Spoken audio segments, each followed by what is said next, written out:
असे म्हणतो.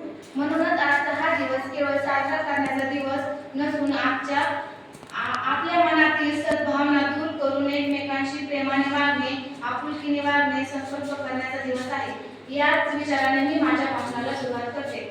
भारतामध्ये 20 ऑक्टोबर हा सद्भावना दिन म्हणून पाळला जातो. हा दिवस भारताचे माजी पंतप्रधान राजीव गांधी यांच्या जयंतीनिमित्त साजरा केला जातो. या दिवसाचा मुख्य उद्देश समाजामध्ये राष्ट्रीय एकता, शांतता, बंधुभाव, परस्पर सहकार्य आणि सामाजिक सौहार्द वाढविणे हा आहे. भारताचे माजी पंतप्रधान राजीव गांधी यांचा जन्म 20 ऑक्टोबर 1944 रोजी झाला.